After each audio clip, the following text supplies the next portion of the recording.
Josué capítulo 3, nós vamos ler a palavra de Deus, alguns versículos. E hoje também muita gente está viajando, né? E alguns irmãos estão na avenida.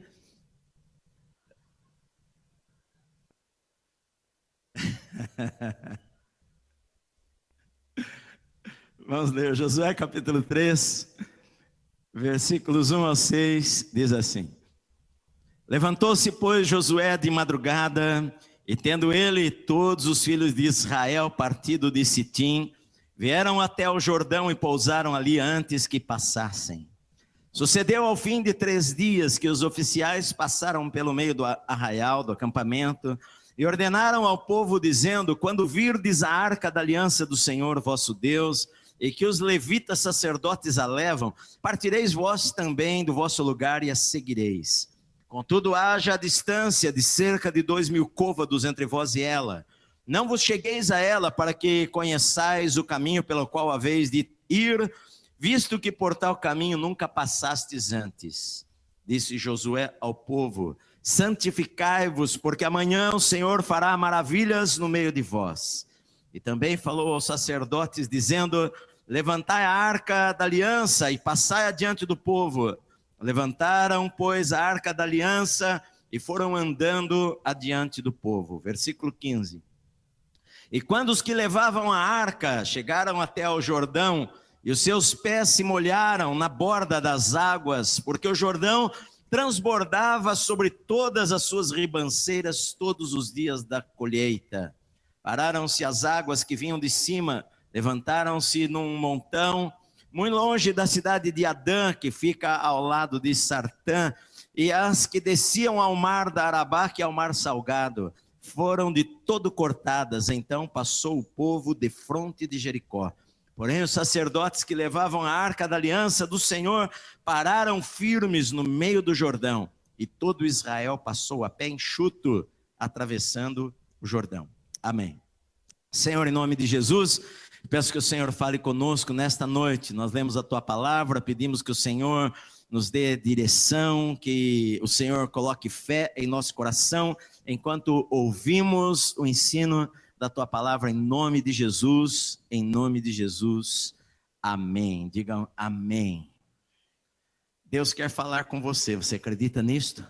Fale para a pessoa que está aí do teu lado: olha, Deus quer falar com você hoje, amém?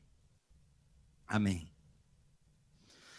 Eu falei no capítulo 1, quando eles chegaram, Moisés estava morto, e Deus falou agora para Josué: Moisés está morto, mas eu estou vivo, vocês vão entrar na terra que eu prometi dar aos seus pais, que hoje seria a Palestina, que era a terra de Canaã, e que Israel havia sido escravo no Egito por 430 anos, eles estiveram no Egito sendo escravos lá. Lá eles construíram cidades, eles trabalharam de uma maneira dura. E Moisés, quando saiu o êxodo, a saída de Israel do Egito, eles chegaram à beira da terra de Canaã, 11 dias depois de viagem. E quando eles foram entrar, Moisés mandou 12 homens para olhar a terra. Só que 10 deles voltaram desanimados e falaram: não adianta a gente tentar entrar nesta terra, porque os moradores são fortes, as cidades são grandes, não tem como nós entrarmos aí. E então, por causa daqueles 10, porque só Josué e Caleb falaram: não, o Senhor vai nos dar esse lugar, mas os outros 10 desanimaram todo mundo. Sempre tem alguém que quer nos desanimar, e os 10 desanimaram a Israel, e por causa disto eles não avançaram, tiveram medo de entrar na terra e ficaram no deserto durante 40 anos, até que aquela geração morresse, e os filhos deles, agora com 20, 30 anos de idade, iriam entrar para possuir esta terra. E agora Deus fala para Josué, Josué manda 2 espias, os 2 espias entram na casa de uma prostituta chamada Raabe, que veio a ser depois a tataravó do rei Davi, e que Deus salvou a sua casa, e ela fala para eles: o temor de Deus está sobre a nossa cidade toda, a cidade de Jericó, o Senhor certamente deu esta terra, esta cidade para vocês. E os 2 espias voltam, os 2 espiões que Josué havia mandado à cidade de Jericó, que era a primeira cidade que eles deveriam lutar contra ela. Os 2 voltam falando, trazendo um relatório positivo, e agora Josué reúne o povo de Israel. É hora de marchar, é hora de avançar, é hora de entrar na terra que Deus prometeu. E então eles saem da cidade de Sitim, se acampam próximos ao Rio Jordão. A expectativa nos corações: chegou a hora de nós pisarmos na terra que o Senhor nos deu, chegou a hora de nós pararmos. Nós estamos cansados de andar pelo deserto. Às vezes o deserto é difícil, o deserto na vida das pessoas é difícil. É hora de nós pararmos de andar no deserto e de nós entrarmos onde o Senhor falou que onde nós colocarmos as plantas dos nossos pés, o Senhor falou, Ele vai dar esta terra para nós. E eles estavam empolgados, talvez se levantaram naquela manhã empolgados para acamparem-se próximos ao Rio Jordão, iriam atravessar o rio, e eles ficam ali por 3 dias, ali naquele lugar. Porque quando eles falaram que chegou a hora de nós avançarmos, quando eles chegam na borda próximo ao Rio Jordão, eles notam que o Rio Jordão está transbordando. Era a época da colheita, era a época de chuva, havia chovido muito, o rio transbordava em todas as suas ribanceiras. O que quer dizer é que o Rio Jordão, ele é um rio estreito. Há partes dele que são 10 metros de largura, mas nesta época ficava até 50 vezes mais a largura. As águas invadiam as florestas à volta do Rio Jordão, e na verdade acredita-se que nesta época o Rio Jordão deveria ter de largura aproximadamente 2 quilômetros. 2 quilômetros de águas correntes, correndo de uma maneira violenta, e as águas transbordando pelas bordas. E aí surge a pergunta: nós estamos aqui, do lado de lá está a terra que o Senhor falou que vai dar para nós, mas como passarmos o rio? Não tem ponte, não tem estrada, não tem jeito. São mais de 2 milhões de pessoas. Algum soldado forte poderia pular nas águas e nadar até o outro lado. 2 quilômetros de correnteza, não é fácil. Mas como um exército vai atravessar para o lado de lá? Como nós vamos avançar? Como nós vamos entrar na terra que o Senhor nos deu? Há um obstáculo à nossa frente. Nós temos mulheres e crianças, e talvez naquele dia ou naqueles dias nasceram crianças em Israel. Mulheres estavam com bebês de colo, crianças pequenas, o gado. Como é que nós vamos atravessar o Rio Jordão? Então eles ficam 3 dias acampados ali, porque às vezes a gente não sabe o que fazer para enfrentar, para transpor as barreiras, para transpor o Rio Jordão que está à nossa frente, transbordando por todos os lados, e nós não temos uma outra alternativa para alcançarmos o que Deus prometeu para nós. Nós não temos uma outra saída, porque nós não temos como avançar, é impossível atravessarmos para o lado de lá. O que é que nós vamos fazer? Porque algumas vezes na nossa vida, entre a promessa que Deus falou, queria nos abençoar e abrir as portas e nos dar o lugar que nós colocássemos os nossos pés, há uma distância entre a promessa e o cumprimento dela. Há uma distância entre a promessa promessa de Deus e os obstáculos que nós temos que passar, porque algumas vezes vão ter obstáculos muito grandes e nós não sabemos o que fazer, como atravessarmos este rio. Então eles se acampam ali e eles ficam 3 dias, e depois de 3 dias Deus dá ordens, e Deus dá uma mensagem para eles, falando algumas coisas que seriam importantes e que eles deveriam fazer para ter êxito, para serem bem-sucedidos naquela travessia. Porque o que nós vamos fazer nesta hora? 3 dias depois, os oficiais, os comandantes do exército de Israel passaram pelo meio do acampamento, do arraial, e começaram a falar para eles algumas coisas, algumas instruções. O que é que você precisa fazer para atravessar o rio? O que é que você precisa fazer para transpor os obstáculos? O que é que você precisa fazer para chegar do lado de lá? O que é que você precisa fazer para chegar na terra da bênção, para chegar onde Deus tem para a sua vida? E eles começam a dar instruções. A primeira coisa que eles falam é sobre a arca. Eles falam o seguinte: olha, vocês vão ver a Arca da Aliança. O que é, pastor? A Arca da Aliança. A Arca da Aliança era uma caixa revestida de ouro. Em cima dela tinham dois querubins feitos de ouro, um voltado para o outro. As asas cobriam aquela caixa. Ela tinha varais, argolas nas laterais e uma madeira entre aquelas argolas, para que 4 sacerdotes carregassem aquela arca nos seus ombros. Era a maneira de levar a arca. Então eles iriam andando, carregando aquela caixa.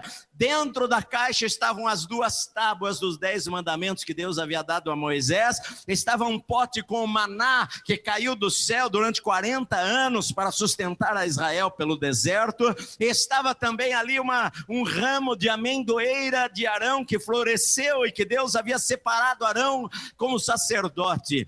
Então aquela arca, ela ficava no lugar, era o objeto mais sagrado de Israel. Ela ficava lá no lugar santo dos santos, dentro do tabernáculo. Em cima da arca era onde ficava o Shekinah, a glória de Deus, a fumaça, o fogo, a presença de Deus. A Bíblia fala, Deus, ele habita no meio dos querubins. Na verdade estava falando a manifestação de Deus ali, a presença de Deus que estava sobre a arca. E então os sacerdotes falam, vocês vão ver, os oficiais falam, vocês vão ver os sacerdotes carregando a arca nas costas. Vocês olhem para ela, para onde ela for, vocês vão. Se ela for para um lado, vocês a sigam. Se ela for para o outro lado, vocês a sigam, porque vocês vão entrar e vão andar por um caminho que vocês nunca andaram antes. Vocês nunca entraram por esse caminho antes. Então o melhor conselho: siga a arca. A arca representava a presença de Deus. O que é que Deus está falando para mim e para você hoje?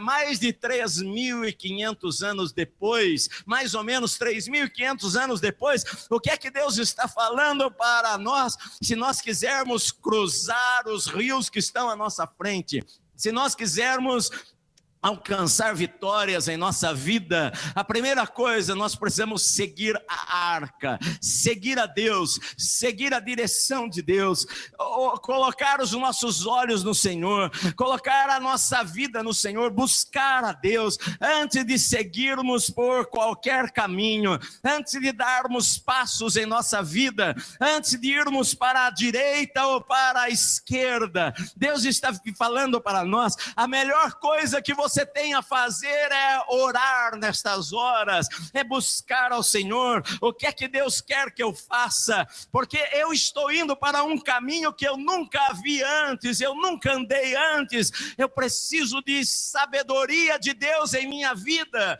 Então a primeira coisa, eu preciso buscar a Deus, eu preciso buscar a palavra de Deus. Se você tem decisões a tomar em sua vida, este é o primeiro conselho que Deus dá a você. O que é que Deus quer que eu faça? Qual caminho que eu devo seguir? O que é que a Bíblia fala sobre o assunto? Eu vou orar, eu vou jejuar, eu vou buscar ao Senhor, e Deus vai colocar em meu coração paz. O que é que eu devo fazer? Que caminho que eu devo seguir? Meu amado, eu não devo dar passos em minha vida sem primeiro Deus me orientar o que é que eu devo fazer, porque eu posso dar passos errados, eu posso entrar por caminhos errados, eu posso me afogar lá no Rio Jordão, se a arca for por um lado e eu for por outro lado.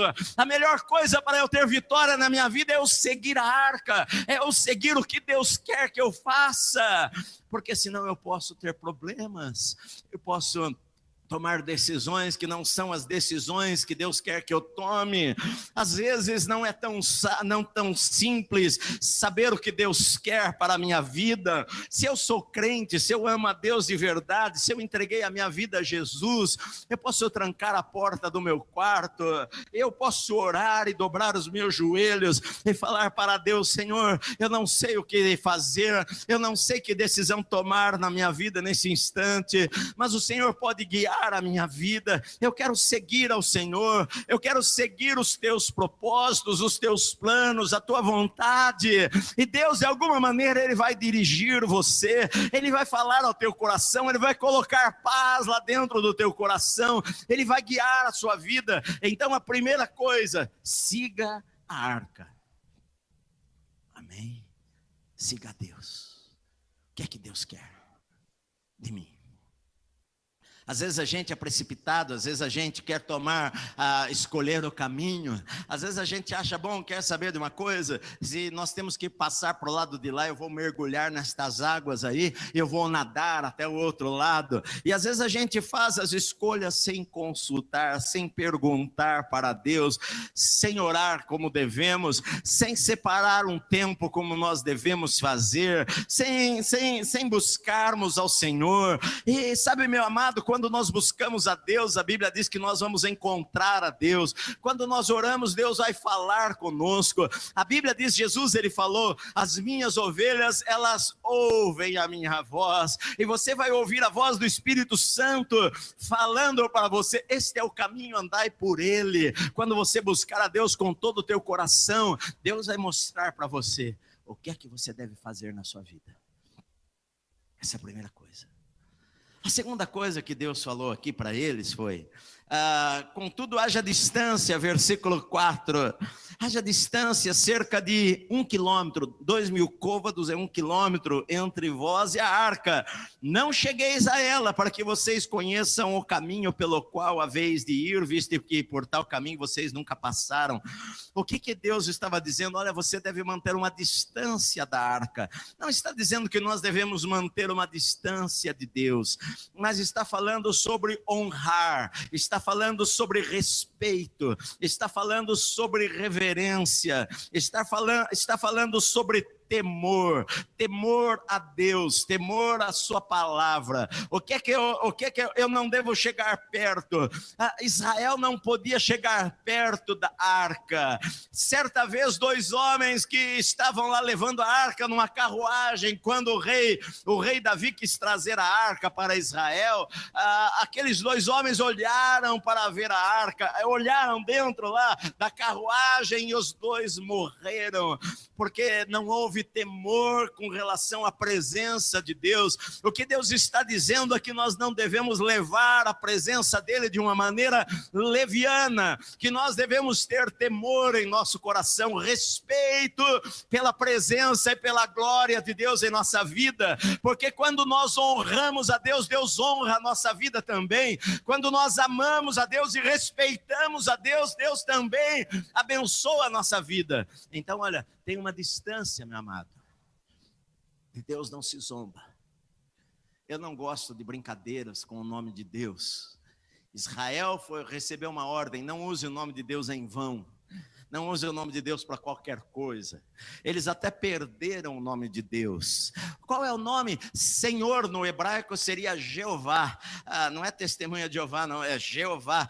Mas nós não sabemos, porque alguns falam Javé, outros falam outro nome. Por quê? Porque se perdeu a pronúncia do nome, porque os judeus tinham tanto temor e respeito em falar o nome de Deus, que eles pegaram outro nome para Senhor. Eles usavam a palavra Adonai, que é Senhor de escravos. Não era o Senhor Jeová. Não, eles começaram a chamar a Deus de Adonai.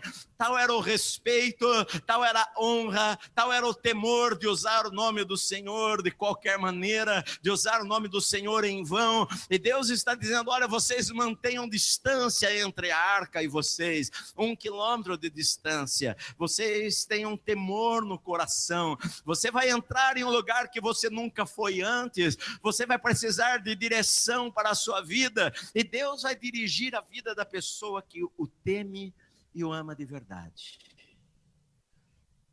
Terceira coisa que Deus fala aqui: santificai-vos, porque amanhã o Senhor fará maravilha no meio de vós. O que é santificar? Santificar significa separar. A palavra é separar. Santo, às vezes as pessoas pensam santo que é uma imagem, não é isto. A palavra santo significa separado. Por isso que no Novo Testamento, Paulo ele escreve as cartas, e ele fala aos santos que moram na cidade de Éfeso, aos santos que estão em Filipos. Santos são os crentes, os cristãos são chamados de santos. A palavra significa separado. Então Deus falou para eles: olha, santifique a sua vida, separe a sua vida daquilo que é impuro, separe a sua vida daquilo que não agrada a Deus, separe a sua vida do que é errado, separe a sua vida de coisas que você sabe que não deve fazer, separe a sua vida para Deus hoje, porque amanhã o Senhor vai fazer milagres entre vós. Quando nós separamos a nossa vida hoje, nós estamos preparando a nossa vida para o amanhã, nós estamos semeando para o amanhã. Quando nós separamos a nossa vida para Deus hoje, na verdade nós estamos plantando uma semente, porque Deus está dizendo: amanhã eu vou agir se vocês separarem as suas vidas hoje para mim. Para Israel, separar a vida eles lavavam as roupas, eles não tinham naquele dia relação sexual, eles ficavam separados. Era um dia especial, era um dia de jejum, era um dia de consagração, era um dia separado, era um dia para Deus. Deus falou para eles: hoje vocês separem a vida de vocês, porque amanhã eu vou fazer milagres no meio de vocês. Na verdade, o que Deus está falando para mim é que para que milagres aconteçam em minha vida, eu tenho que aprender a viver em santidade hoje. Aquilo que eu planto, aquilo que eu vivo hoje, vai trazer ou não a bênção do Senhor sobre a minha vida amanhã, meu amado. Você quer que Deus abençoe você? Você quer que Deus haja na sua vida amanhã? Você quer conseguir passar os rios que estão diante de você? Deus fala para você: santifique a sua vida hoje, separe a sua vida para Deus. Cuidado, a Bíblia diz assim: sem santidade ninguém vê o Senhor, sem separação ninguém vê a Deus. Jesus ele falou: bem-aventurados, abençoados, felizes são os limpos de coração, porque eles verão a Deus. Então o que Deus está dizendo é: limpe o seu coração, não deixe coisas lá que não deveriam estar. Olha a tua atitude com relação às coisas, separa a sua vida do que você não deve fazer. Se você orar e ler a Bíblia, Deus vai mostrar para você o que não é bom. Então separe, porque a bênção vai vir sobre a vida das pessoas que separaram a sua vida para o Senhor. Separe hoje, que que amanhã o Senhor vai fazer maravilhas no meio de vocês. Amanhã vai ser dia de vitória, amanhã vai ser dia de milagres, amanhã vai ser dia de vocês pisarem numa nova terra, de vocês experimentarem algo novo. Deus falou: eu vou, Josué, começar a engrandecer o seu nome, através do que eu vou fazer, mas vocês santifiquem a vida de vocês hoje. Muitas vezes as pessoas querem ser abençoadas, mas não querem separar-se para Deus. Muitas vezes você quer algo na sua vida amanhã, mas hoje é difícil demais você separar a sua vida para Deus. Às vezes a pessoa não consegue ficar trancada no quarto durante um dia para orar e para ler a Bíblia e para meditar e para ouvir a Deus. Nós queremos que Deus faça as coisas tudo rapidamente, porque nós não temos tempo para Ele, mas Deus está dizendo: olha, se você separar a sua vida hoje, amanhã vai ser dia de novo, de coisas novas que eu vou fazer. Vocês estão aqui? Quarto lugar, Deus está dizendo aqui que eles deveriam esperar a hora certa e confiar no Senhor, porque eles estavam diante de um obstáculo, e eles ficaram 3 dias lá parados, sem saber o que nós vamos fazer. E quando você não sabe o que nós devemos fazer, a melhor coisa é não fazer. A melhor coisa é esperar a orientação de Deus, esperar Deus de uma maneira falar para a gente, porque a gente às vezes quer fazer de qualquer maneira, quer fazer pelo nosso jeito, quer fazer a nossa vontade. Então nós achamos que deve ser assim, e às vezes não é a hora de Deus, não é o tempo de Deus, e a gente erra por causa disto. Estamos no tempo errado, não era aquilo que Deus tinha para a minha vida agora. Então as pessoas tomam decisões erradas, precipitadas na sua vida. Deveriam saber esperar. A Bíblia diz que erra, que peca quem é precipitado, quem ao invés de orar, corre para fazer. Eles ficaram 3 dias lá acampados. Se Deus não falar, nós não vamos. Se Deus não dirigir, nós não damos passos em nossa vida. É assim que Deus quer, meu amado, porque às vezes você quer resolver os seus problemas do seu jeito. Há um obstáculo na frente, mas você: pastor, eu preciso resolver imediatamente, eu preciso passar este rio. Mas talvez você vai tentar passar do teu jeito e você vai morrer afogado naquelas águas. Não é a hora. Deus tem o seu plano, Deus tem o seu jeito para dar vitória para você. Você acredita nisto, meu amado? Deus tem o seu plano, o seu propósito, o seu caminho. Os caminhos de Deus não são os nossos caminhos, não são os seus caminhos. Os caminhos de Deus são diferentes dos caminhos que você às vezes quer tomar na sua vida. Então você pode traçar planos, mas a última palavra vem de Deus.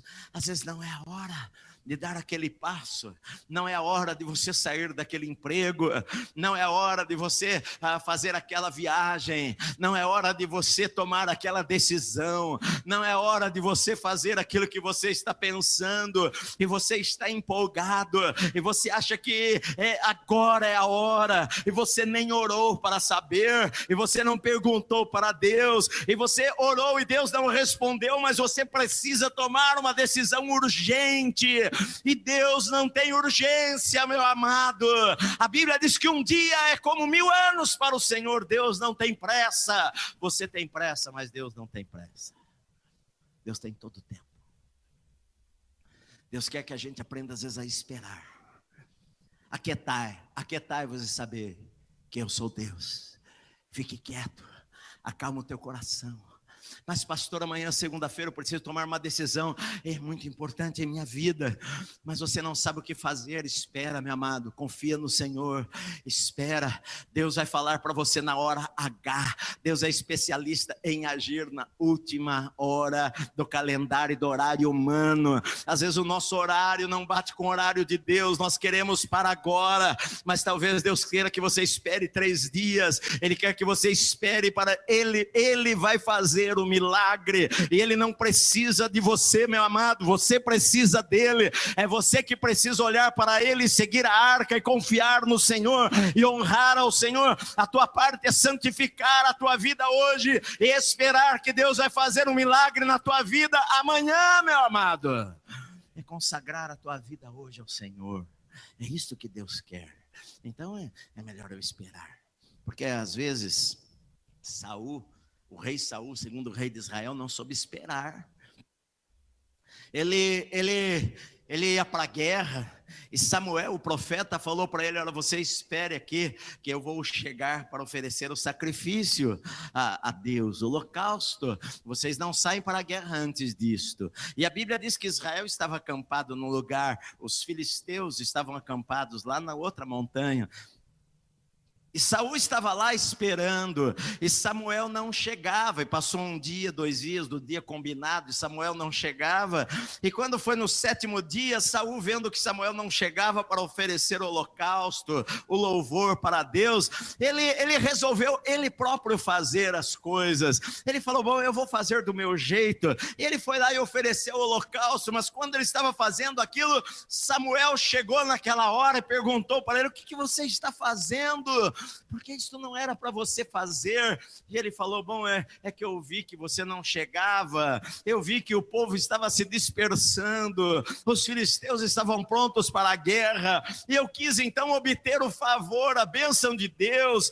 Mas você sabe que Deus tem mais prazer em que se obedeça do que em sacrifícios. Deus tem mais prazer em que se obedeça do que em louvor. Você pode cantar na igreja e você sai daqui e não obedece a Deus, não adianta nada. Você pode cantar na banda ou no coral, mas se você não falar: não, eu vou obedecer a Deus na segunda-feira, na terça-feira, eu quero agradar ao Senhor. Se você não agradar a Deus, de nada vale a tua oferta de louvor ao Senhor. Deus tem prazer em que se obedeça a sua palavra.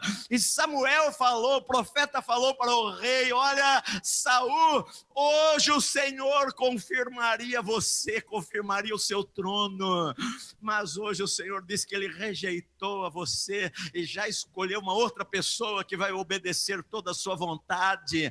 Sabe por quê? Porque foi precipitado, agiu antes da hora, não soube esperar. Para esperar a gente precisa confiar. Eu vou confiar em Deus, eu vou consagrar a minha vida a Deus. Sabe, meu amado, um segredo para nós termos vitória é ter Deus ao nosso lado. Se nós santificarmos a nossa vida para Deus, Deus vai estar conosco. Pode um exército se levantar contra nós, ele vai vir por um caminho e vai correr por outro caminho. O Senhor vai dar vitória para nós. Podem fazer armadilhas para destruírem a nossa vida. Pessoas podem fazer planos por inveja a você, para destruir você, mas se Deus é por nós, quem é que vai ser contra nós? Se o Senhor está andando conosco, como é que nós não vamos ter vitória em nossa vida, meu amado? Então, às vezes eu preciso confiar e esperar, porque Deus tem a hora certa e o melhor plano e a melhor estratégia para nós atravessarmos este rio que está à nossa frente e que é impossível para nós atravessarmos. Deus tem um plano. Diga assim: Deus tem um plano para a minha vida. E às vezes eu não sei qual é, mas Deus tem um plano. E eu confio. Amém? Deus tinha um plano. E Deus falou o plano. E o plano de Deus era o seguinte: vocês vão pegar os sacerdotes, os levitas, e eles vão carregar a arca nas costas. E vocês observem a arca e sigam a arca, ela vai estar 1 quilômetro à frente de vocês. E vocês estão vendo que as águas estão transbordando por todos os lados, a correnteza é forte. O Rio Jordão chegava a uma profundidade muito grande, mas a estratégia é o seguinte: os sacerdotes vão marchar na frente e eles vão colocar os pés sobre as águas. E quando eles colocarem os pés sobre as águas vão parar, vão fazer um montão e vai secar e vocês vão passar pela terra seca. Esse é o plano. Gostaram do plano?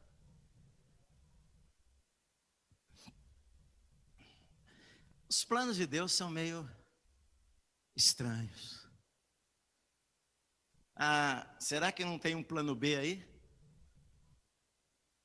Porque é fácil nós falarmos, é a mesma coisa que Deus está falando para você. Olha, você desce ali no rio Tietê, e você desce a rampa ali, e você coloca o pé na água. A hora que você colocar, vai abrir o rio diante de você. E aí você fala, será que não tem um outro plano aí? Que este plano é muito arriscado. E se não abrir? E se não funcionar? E se não der certo? Os planos de Deus não são os nossos planos, os caminhos de Deus não são os nossos caminhos. Deus, eu vejo na vida, eu vejo na Bíblia, que Deus parece que Ele quer nos testar, Ele quer nos colocar em uma situação que não haja saída humana, para que Ele possa intervir, onde chega e alguém diz que ali está o impossível, ali é a hora de Deus agir, a hora de Deus agir é a hora que o homem não consegue mais agir, ele tem um limite, ele pode fazer algumas coisas, mas os projetos, os planos de Deus são ousados demais para a cabeça da pessoa, ou talvez os nossos pensamentos são pequenos demais para a cabeça de Deus. Senhor, não tem um plano B, não dá para a gente fazer uma ponte, não dá para a gente construir uma estrada, não tinha estrada, não tinha ponte, não tinha jeito. Será que não tem aí uns 30 mil barquinhos para nós irmos atravessando aos poucos este rio? Porque são mais de 2 milhões de pessoas para passar para o lado de lá, e às vezes é difícil nós decidirmos, porque a gente muitas vezes prefere ficar a vida inteira no deserto, a gente às vezes prefere ficar no deserto porque ali não traz tanto incômodo para nós não temos que arriscar nada, a gente não gosta de arriscar, às vezes é melhor a gente falar, bom, é melhor eu ficar aqui onde eu estou, porque se eu der um passo além, pode ser que as águas me afoguem, e o inimigo fala na tua cabeça tantas coisas para desanimar você, o inimigo fala que não vai dar certo, o inimigo fala que não adianta você tentar, que não vai funcionar, mas ele fala isso porque ele não quer que você pise na terra da bênção, na terra da promessa que Deus tem para a sua vida. Então ele quer que você morra no deserto, ele quer que você veja os obstáculos e fala, é impossível, ele quer que você veja a barreira e fala, não tem como atravessar, o homem não pode atravessar este rio, este plano não vai dar certo, mas Deus escreve de uma maneira sobrenatural para que a gente aprenda a não confiar nas nossas forças e na nossa sabedoria humana, mas confiarmos na sabedoria de Deus, que Deus sabe o que é melhor e Ele sabe o que Ele pode fazer, meu amado. Por que é que Deus faz sempre pelo caminho mais difícil as coisas? A seca em Israel, as pessoas estão morrendo de fome. Deus fala para o profeta Elias, você se esconde nas cavernas, que eu vou mandar que os corvos sobrevoem aquele lugar pela manhã e à tarde, e eles vão derramar carne, e você vai comer carne e pão, e vai beber da água do riacho, do ribeiro fino que corre lá embaixo. E Elias obedeceu a Deus, e depois disto o riacho secou, e agora para onde que eu vou? E Deus fala para ele, olha, você vai a Sarepta, e eu preparei lá uma viúva que vai sustentar você. E Elias não duvidou, duvidou de Deus. Elias não perguntou o como. Elias, eu vou confiar. Se Deus falou, eu não entendo, mas eu vou confiar, porque Deus sabe o que Ele faz e você não sabe, meu amado. E Elias saiu daquela montanha e daquelas cavernas e foi à cidade de Sarepta. E ele, chegando na entrada da cidade, havia ali uma mulher de idade catando uns cavacos de lenha. E Elias falou para ela: olha, vai até a tua casa e faz um bolo para mim e me traz aqui. E aquela mulher falou para ele: olha, na verdade, nós não temos nem o que comer em casa. Nós temos lá uma vasilha que tem um pouquinho de azeite, e nós temos lá uma botija com um pouquinho de farinha. Eu vim aqui pegar uns cavacos de madeira para fazer um fogo e fazer um pão para mim e para o meu filho, e nós vamos comer e morrer, porque é a nossa última refeição. Ela talvez estivesse economizando farinha.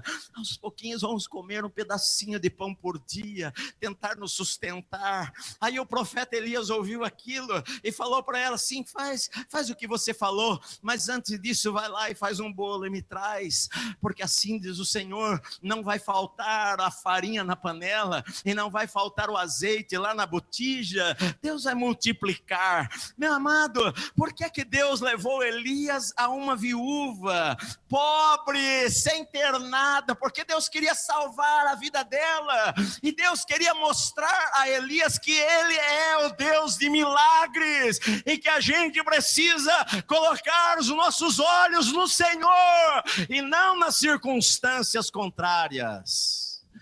E a mulher obedeceu. A mulher foi em casa e fez um bolo e trouxe para o profeta. Ele comeu.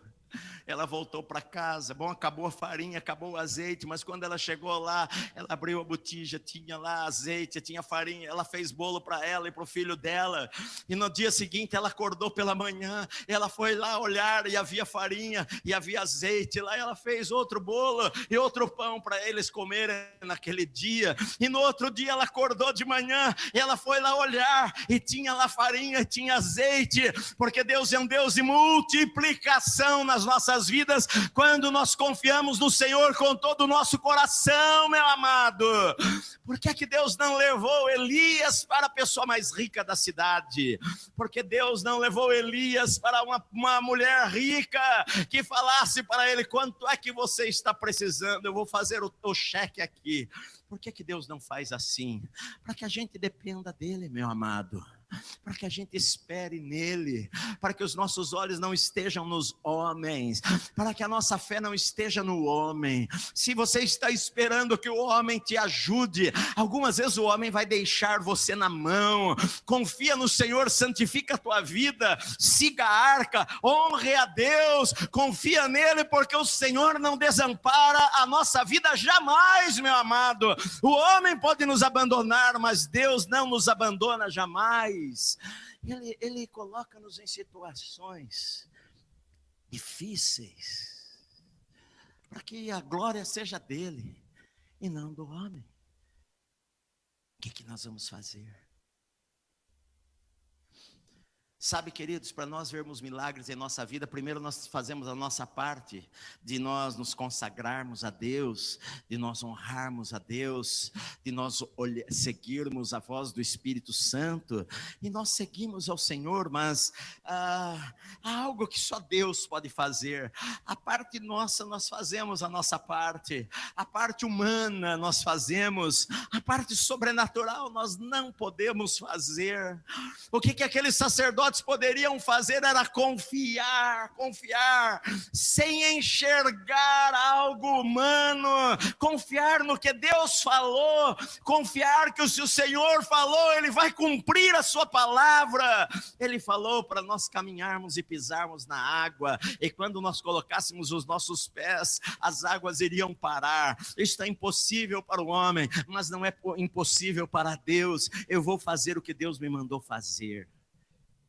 Os sacerdotes marcharam e chegaram na borda do Rio Jordão, e eles colocaram os pés na água.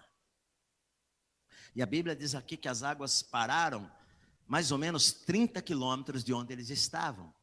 Pararam lá em cima. Eles não viram. Eu não sei quanto tempo se demora para um rio com uma correnteza forte. As águas se ajuntam num montão a 30 quilômetros daqui, e aquelas águas que, como se houvesse uma barreira ali, um paredão se levantou, digamos, no meio do rio, as águas não têm como passar. Essas já passaram. Quanto tempo essas águas demoram para correr 30 quilômetros até chegar onde os sacerdotes estavam com o pé? Ali às vezes é um momento de dúvida, porque às vezes os nossos olhos não veem imediatamente o que Deus está fazendo, e nós achamos que Deus não está fazendo. Muitas vezes eu já falei, mesmo na minha vida, algumas vezes quis vir, por exemplo, a gripe em mim, não é pecado ter gripe não, mas algumas vezes assim de noite eu tive que orar, falar: vírus, você está morto, eu mato você em nome de Jesus. E no meu coração eu já vi eles torradinhos, já vi os vírusinhos tudo esperneando, levantando as patinhas, estão mortos. Mas eu estou com sintomas, espirrando, mas eles já morreram. Eu não vivo pelos sintomas, eu vivo pela palavra de Deus. No dia seguinte, cadê os sintomas? Desapareceram. Porque às vezes, entre o tempo de você pisar na água e você ver o rio abrir, pode demorar um pouquinho. Não quer dizer que Deus não esteja agindo no invisível, meu amado. Você se lembra a história de Esther, de Mordecai? Naquela manhã, Amã havia feito uma forca para enforcá-lo. Naquela manhã seguinte, ele levantou uma forca na frente da sua casa de 15 metros e pensou: amanhã, logo que clarear o dia, eu vou enforcar Mordecai nesta forca. Mas Mordecai amava a Deus, e vocês sabem bem a história, já preguei tantas vezes, que naquela noite o rei não pôde dormir, e o rei mandou que buscasse os livros, e lá nos livros estava escrito, quando alguém ficou lendo os livros, as crônicas para o rei, lá estava escrito que havia um judeu chamado Mordecai, que um dia ouviu uma conversa que as pessoas iriam matar o rei, e foi lá e denunciou, falou: rei, estão querendo te matar. E o rei leu naquela madrugada aquela história, e o rei falou: o que é que foi feito para honrar este homem aí, que salvou a vida do rei? Falou: não fizeram nada. Naquela manhã, Amã veio para enforcar a Mordecai. Amã era o primeiro-ministro do reino, chegou para o rei e falou para ele: eu vim pedir uma coisa para o rei. E antes de Amã falar, o rei já falou para ele: olha, deixa eu falar uma coisa para você. O que você acha que deve fazer a pessoa que o rei quer honrar? E Amã, tonto, achou que o rei queria honrar a ele. E ele falou assim: aquela pessoa que o rei quer honrar tem que pegar o cavalo real, colocar ele em cima, colocar a roupa do rei, a coroa do rei na cabeça dele, chamar um dos príncipes para puxar o cavalo andando pela praça e falar: assim se faz ao homem a quem o rei deseja honrar. E o rei falou para Amã: então você vai lá e faça isso com Mordecai, não esquece de nenhuma palavra que você falou, porque ele salvou a minha vida. Naquela manhã Mordecai iria ser morto, mas ele amava Deus, e Deus o livrou e o honrou. O importante na nossa vida é agradarmos a Deus, porque todas as tramas que fizerem contra você vão cair por terra, porque Deus vai defender a sua vida, meu amado.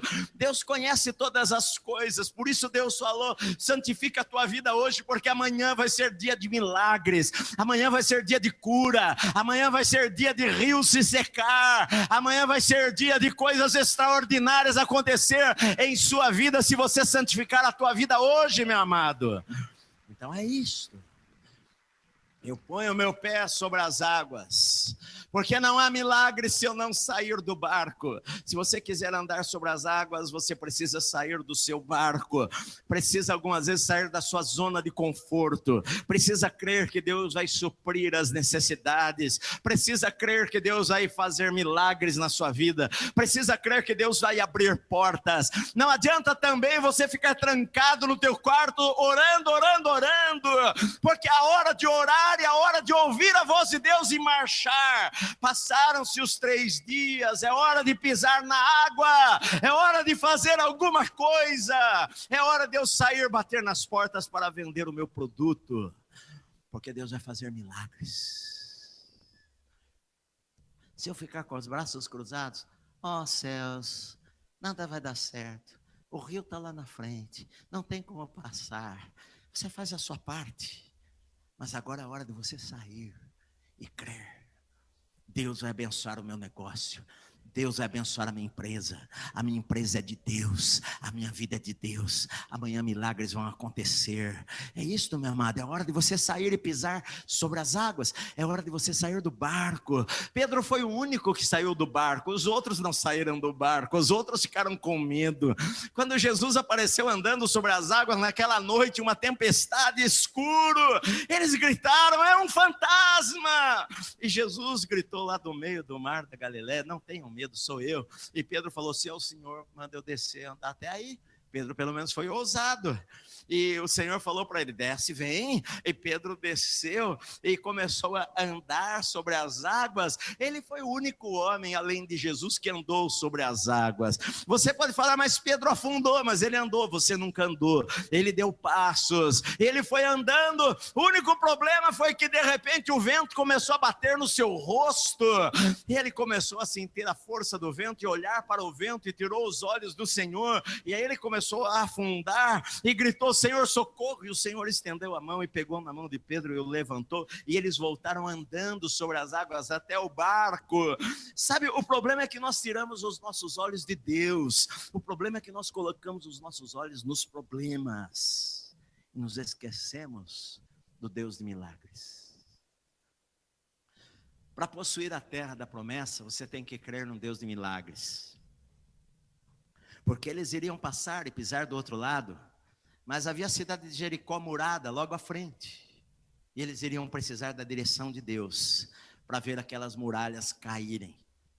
É isso, meu amado, se Deus for andar conosco, nós vamos ter vitória em nossa vida, amém? E por último lugar, no capítulo 4, que você pode ler na sua casa, aquilo que eu estou explicando para você. O que aconteceu?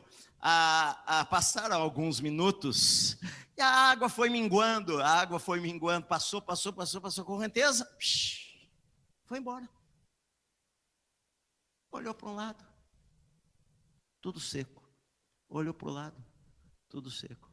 Sacerdotes entraram, imagina uns 2 quilômetros de largura, e pararam bem no meio do rio.